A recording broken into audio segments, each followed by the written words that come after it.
Chris Hensley is a registered representative of Cambridge Investment Research, Inc., a broker-dealer member of FINRA SIPC, investment advisor representative of Cambridge Investment Research Advisors, Inc., a registered investment advisor. Cambridge and Houston First Financial Group are not affiliated.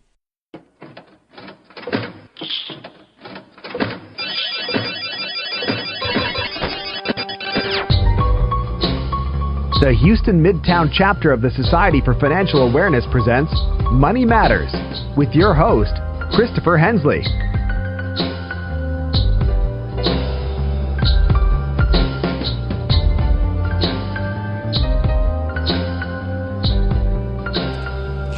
Good afternoon, everybody. You are listening to Money Matters on KPFT Houston.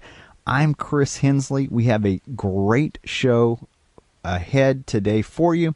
We have with us Richard Simonds with Family Houston, and it is not often that we have a reoccurring guest, but this is not the first time that Richard has been on the show, so we are very, very excited to talk with him about Houston Money Week and what do you do after New Year's when you've made those financial goals.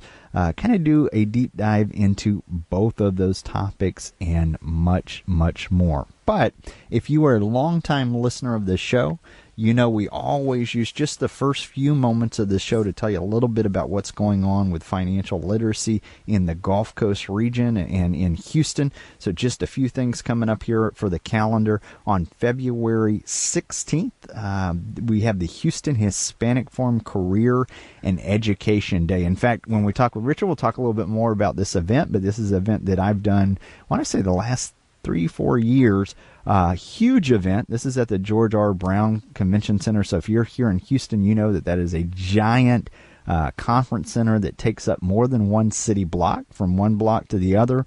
Huge. And on this particular day, we fill it up with high school students who are looking for a career path, who are looking for tips for college planning and scholarships and that sort of thing. So I will be doing a talk as well as 3 other members of Houston Money Week on that day. It is free and open to the public, so I encourage you to go to Houston Hispanic Forum's website and find out more about that. The other calendar event, I do have a seminar coming up this Wednesday for Teacher Retirement System Retirement Workshop. I hold these about once a quarter for the TRS system, so anybody who is a teacher or who is participating in Texas Teacher Retirement System. This is free. It is open to the public. It is taking place at the Saltgrass on Meyerland from 6 to 8 on Wednesday.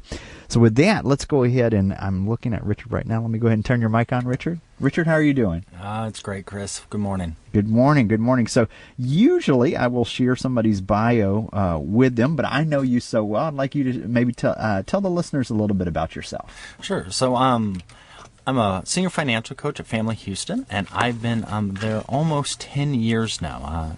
Family Houston, as an organization, we're a nonprofit here in the Houston area. We've been around since 1904, serving the Houston area, and we focus on mental health, basic needs, and financial strength. And I'm fortunate enough to get in and work in the financial strength department. I work with individuals one-on-one to help them increase their credit score, increase savings to buy assets, and then also how we manage our money, working with that.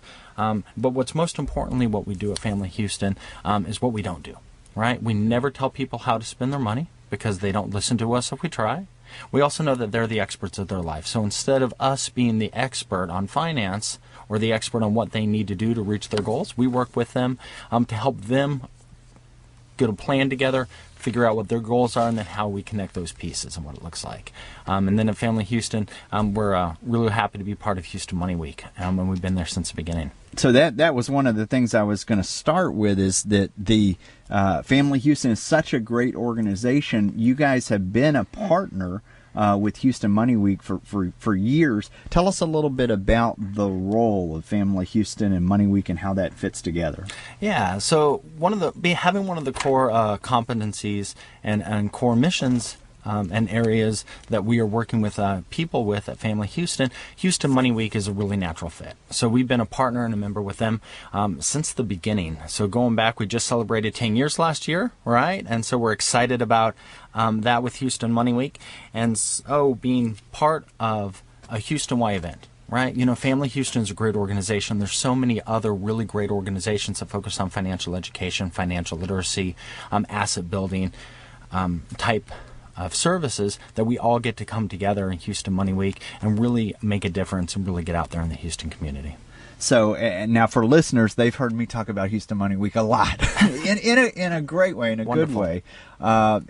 But for listeners who might not have heard about Houston Money Week, can you tell us just a little bit generally what Houston Money Week is about? Sure. And so Houston Money Week is a concentrated effort.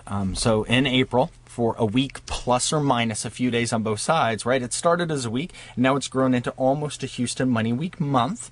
If that makes sense. We really focus here in the city of Houston on financial literacy. And so banks, financial institutions, credit unions, your nonprofits, your government entities, your education establishments, we all come together, focus on financial education. We're going to do over 100 events this year throughout Houston.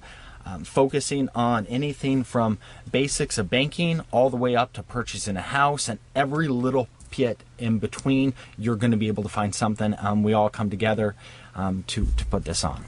Now, you mentioned banks, you mentioned financial institutions. How long have you been working with Houston Money Week personally?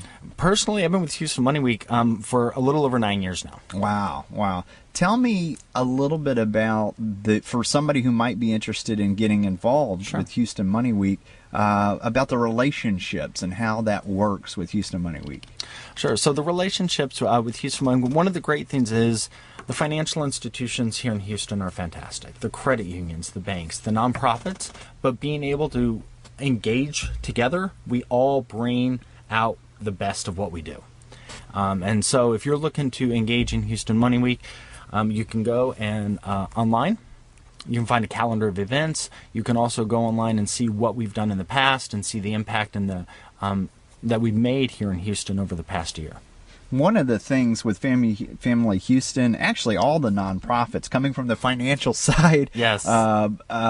Working with Houston Money Week and becoming aware of what great resources that we have available here in Houston when people share information and they work together. Part of that is United Way. Part of that, there's something under there, the Thrive Initiative. Can you tell us a little bit about that? What is that about? Yeah, fantastic. So just as Houston Money Week just celebrated 10 years, the United Way of Greater Houston is celebrating 10 years of working with the Thrive Initiative. And so one of the big initiatives of United Way of Greater Houston, Thrive, it's a collaboration of nonprofits here in the Houston area of the nonprofits and the programs that all focus on economic stability. And so we have, regardless where you are, kind of in an economic stability path, we've got organizations that work together and collaborate. So if you're coming in and you're saying, Richard, I'm looking for a better job. We have programs that do vocational training, that do work readiness workshops, that do coaching on that side.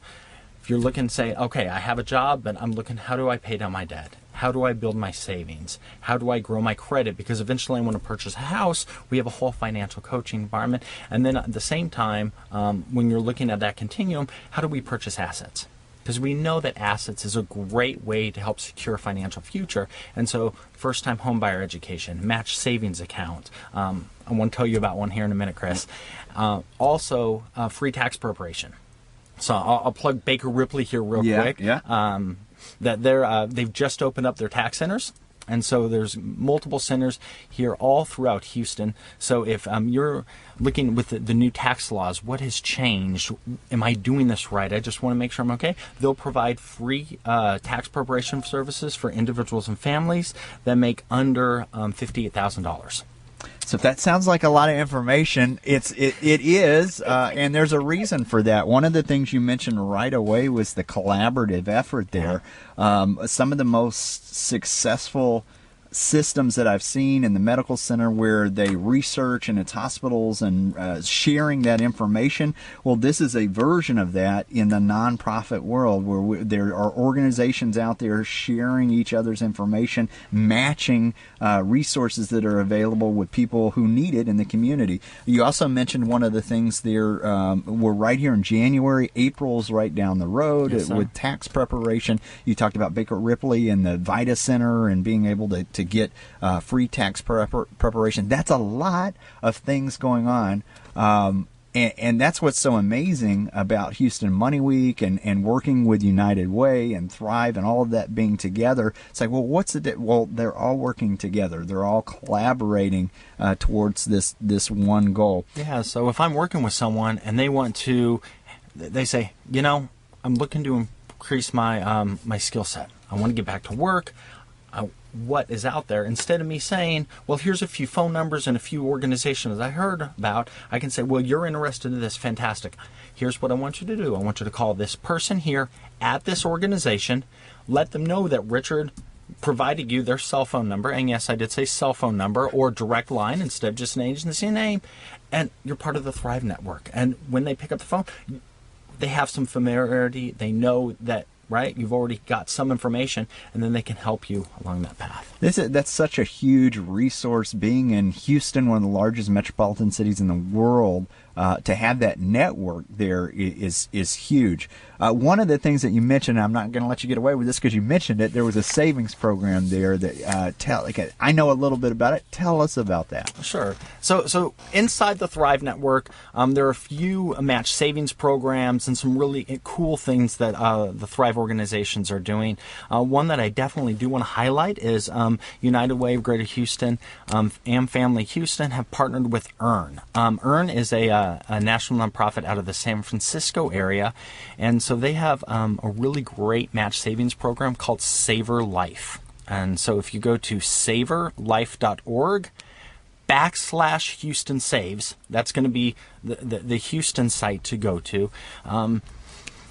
Chris, I'll ask you this. Yes. If you save $20 a month, would you like to get an extra $10 match added to that? Oh, yeah. Yeah, and that is what Savor Life is.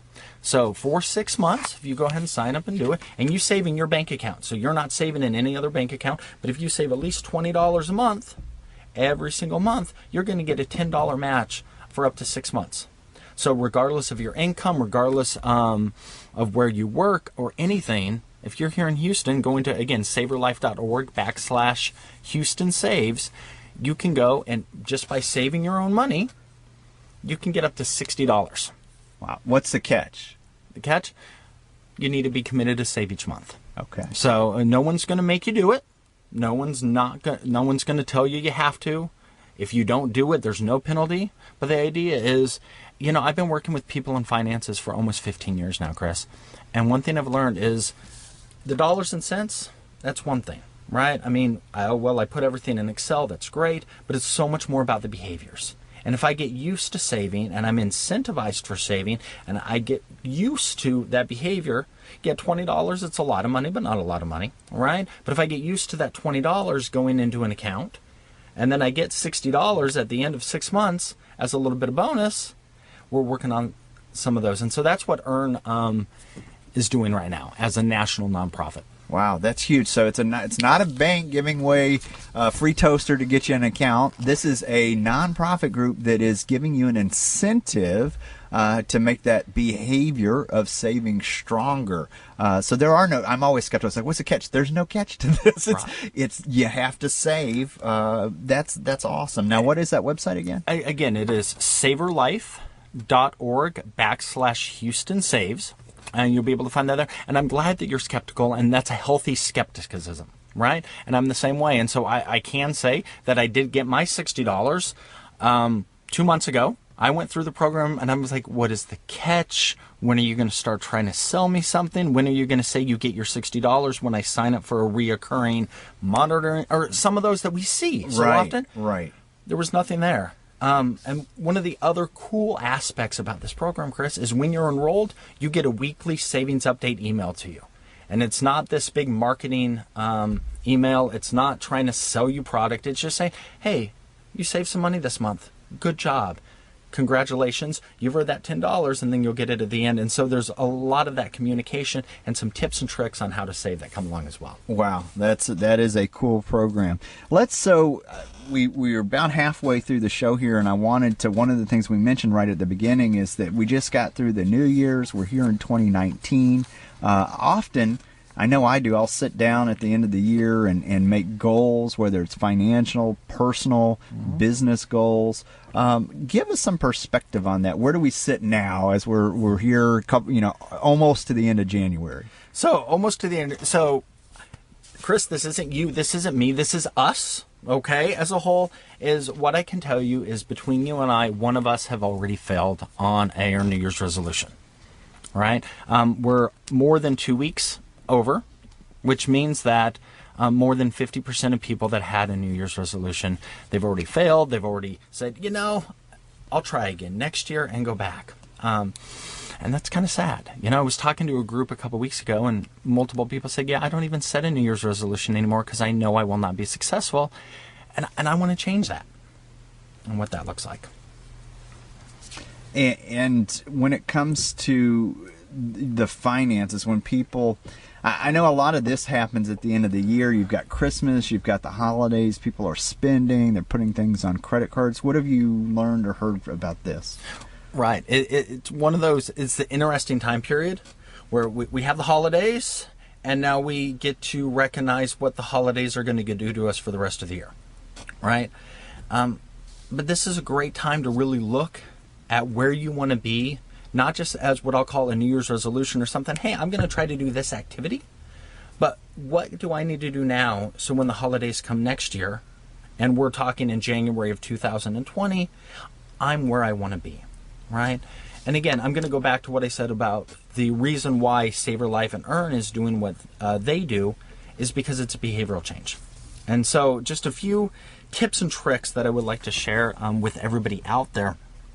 We find that New Year's resolutions or people that set goals, they do it really, really quickly. When in reality, setting a good goal is extremely difficult, right? You've got to think about, can I really do this? Do I have the support that I need to be able to achieve the goal? And is it realistic for me to be able to get there in that time period that I set forward? And so just a few tips and tricks that I do want to share when we're looking at setting goals. And if you failed on your New Year's resolution, I've got really good news. A new thing that is starting this year is on January 18th at midnight. It's just like December 31st. You can start setting a New Year's resolution on January 19th. I'm going to call it the second New Year's of 2019. Oh, I like that. Okay. So if you have, I want to encourage everybody out there to take a minute, sit down and say, I can do this. So a few things that I do want, and a few tips and tricks, as I mentioned before, is focus on that goal, not just on an activity, right?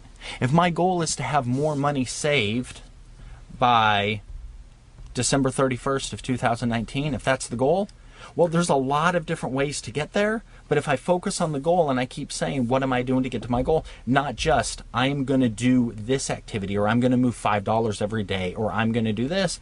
Because we know finances, a few things. Finances are emotional, finances are personal, and finances can change tomorrow. Right? I mean, they change all the time.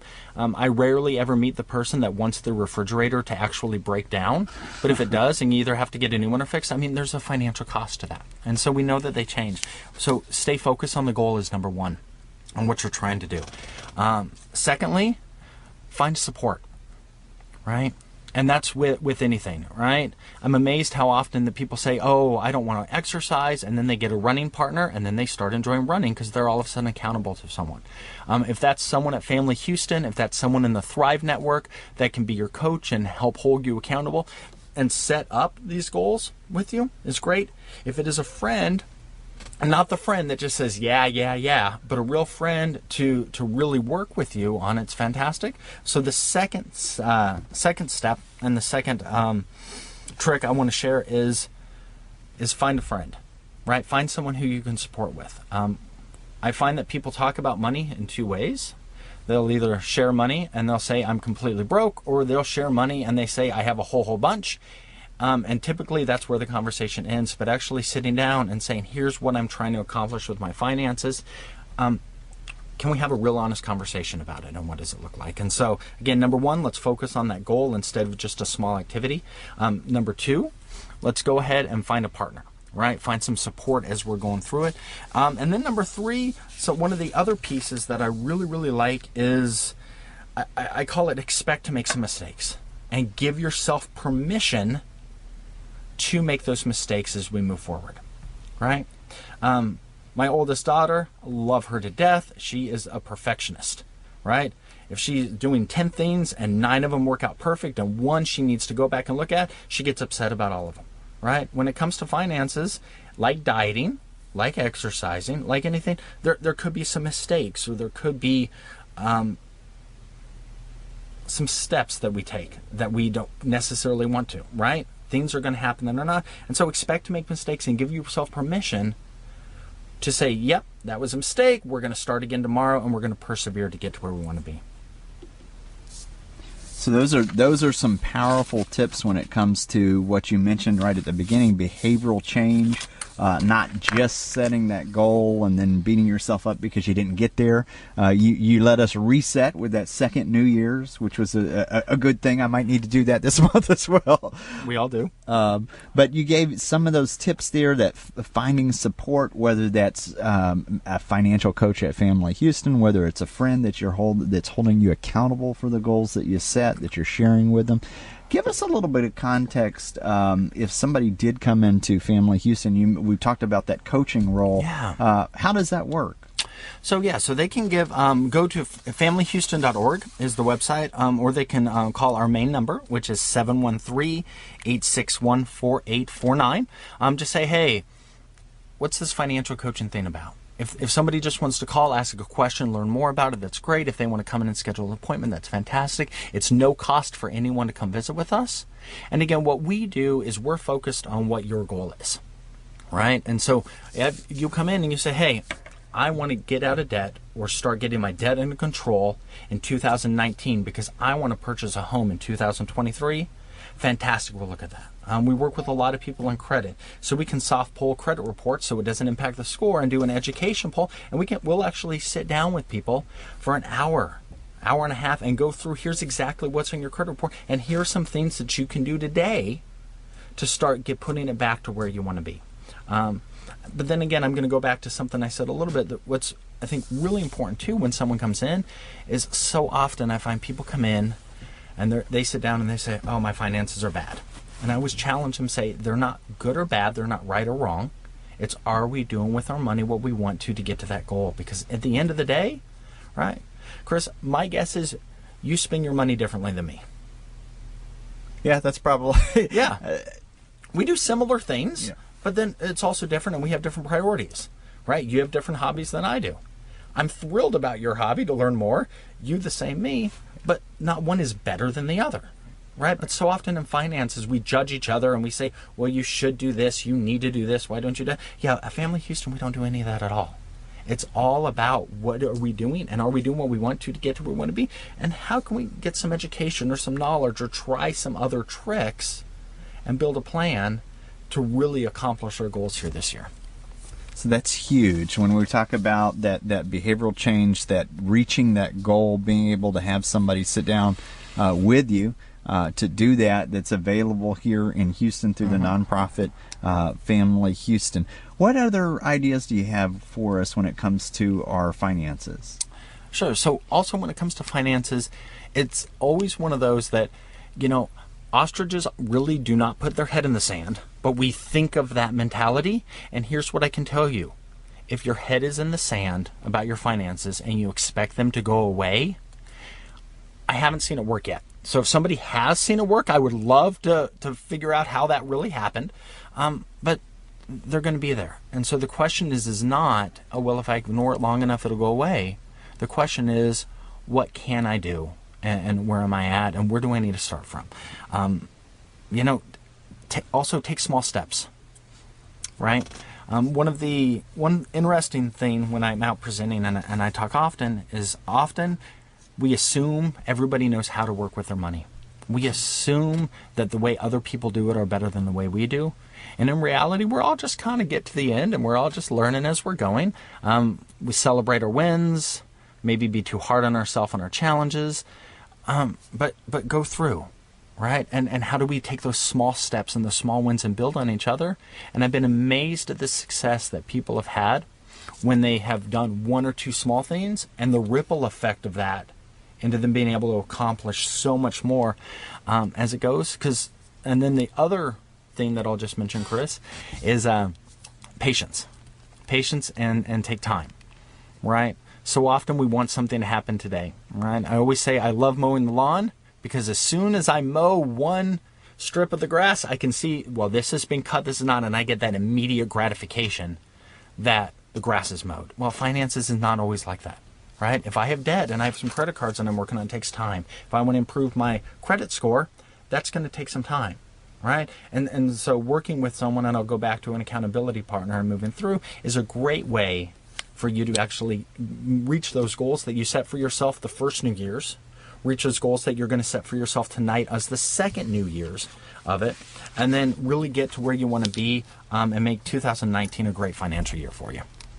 And from a personal level, as a financial coach, when you work with people who come in, what do you think are some of the biggest roadblocks that people run into when it comes to their finances or being financially successful? So I'll say two. The biggest roadblock lives between their ears. I see this all the time. People saying, "Oh, I'm not smart enough to do this." Well, yeah, you are. You just haven't been taught it before. You haven't taken time to learn it before. So that's the first roadblock. And also between their ears is, I'm worried that someone's going to judge me because I'm asking that question, right? And so that's the first roadblock that I think people have. And then I think the second roadblock is, okay, well, if I am learning something, actually being accountable to that and getting things done, right, is the second roadblock. Because I can talk a good game with the best of them, but actually doing something I found is more difficult. And that's for me and everybody, right? And so what does that look like on the side? And then I'll say the final roadblock is motivation when something doesn't go our way. Again, that's a big one, yes. Oh, it's huge. I've got an emergency fund, and I'm putting $50 a month into an emergency fund, $20 a month, whatever it is, and the car breaks down, and I need to use that money, and I get upset, right? And it makes sense because I have spent so much time and energy building that account up, and I love seeing it grow. Well, that car was going to break down regardless if you have the funds or not, but because you did have them, look, now you can continue on with what you're doing. And so I'll say when something doesn't go your way, keeping that motivation for the long run is something that is really important, and that would be the third roadblock that I find people run into. Do you have any examples of people that you've, and not with no names here, but I'll call him Chris. There you go, Chris Excellent. will work. Yes, that you've worked with at Family Houston, where you've seen them come in, work this program, and then go out and be successful. What does that look like? Sure, and it looks different for each person. One lady I'm working with, and I would call her Chris Hensley, came in and ultimately wanted to get a house. So her husband was a veteran and was receiving some income from retiring from the service, and she was looking, how do I get back on my feet? Well, we came in. She wasn't sure where her money was going. She spent it as it came in, which was fine, but she needed this thing called a down payment. So we were able to find out where her money was going, right? And then she decided what she would rather do with some money, right? And so she shifted a little bit and started putting this in a savings account for a down payment, and at the same time started to address a few things on her credit report that came up that, again, she ostrichhed and wasn't going to worry about. Well, in about an 8-month time period, she had some money saved and could qualify for the VA loan, right? Her credit score was high enough, so she was able to do that. And then they actually closed on their house here in December towards the end. And it was fantastic. And I love telling the success story of Miss Christopher Hensley. At the same time, she's the one that did all the hard work. Right? She's the one that had to make the change and say, I am not going to go out to eat every Friday night because I'm going to use that money instead because I eventually want a home. Because we know there's sacrifice. We know that happens. Well, I like that one particularly, the VA loan there, the amount of programs that are out there that people just aren't aware of, yeah. And you see this every day, so you kind of know where to point them in the right direction to get them successful in home ownership or cleaning up that credit. Thanks for listening to today's episode of Money Matters Podcast. If you enjoyed the show, visit us on the web at www.moneymatterspodcast.com. Drop us a line on SpeakPipe on the right-hand corner. It will receive any voicemails, questions, thoughts, concerns that you have about the show. In addition to this, we recently launched a Patreon campaign. Click on the Donate Now tab to hit the tip jar and find out what Patreon's campaign is all about.